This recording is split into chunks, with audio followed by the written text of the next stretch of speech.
জয় মা কামাখ্যা, জয় মা বগলামুখী আহি গৈছে আজি নাহৰকটীয়াৰ পৰা অসমীয়া ল'ৰা, কছাৰী ল'ৰা তন্ত্ৰত আহি গ'ল আজি।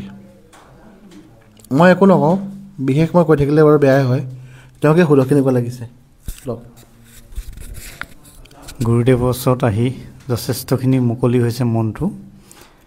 আজি গুৰুদেৱে যিষাৰ কথা ক'লে, কছাৰীৰ পৰা মই ব্ৰাহ্মণলৈ কনভাৰ্ট হ'লোঁ দীক্ষা লৈ, এইটো বৰ সাধাৰণ কথা নহয়। কাৰণ এটা জাতিৰ পৰা আন এটা জাতিলৈ মই যেতিয়া দীক্ষিত হৈ তেখেতে আঁকোৱালি ল'লে, সেই পথত মই গৈ মাৰ শ্ৰীচৰণত নিজৰ মনৰ প্ৰকৃতভাৱে যি সমৰ্পিত হ'বলৈ মই সংকল্প লৈছোঁ, সেয়া গুৰুদেৱৰ কাৰণেই সম্ভৱ হৈ উঠিছে।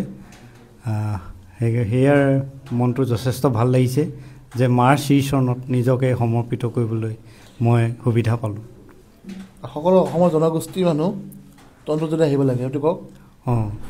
কাৰণ তন্ত্ৰৰ দ্বাৰাই মুক্তি পোৱা গৈছে, তন্ত্ৰৰ দ্বাৰাই মুখ আৰু আমাৰ কি বুলি কয় সিদ্ধি, এইটোৱে সম্ভৱ, মাত্ৰ তন্ত্ৰৰ দ্বাৰাই সম্ভৱ। বৈষ্ণৱৰ পন্থা হেৰি নহয়, সম্ভৱ নহয়। বৈষ্ণৱ পদ্ধতি যিটো মুখ্য যি ৰাস্তা, সেইটো মোৰ দৃষ্টিত সম্ভৱ হৈ নুঠিলে, গতিকে মই তন্ত্ৰ দীক্ষাত আহি মুখ্য পাম বুলি মই মাৰ শ্ৰীচৰণত আহি সমৰ্পিত হ'লোঁ।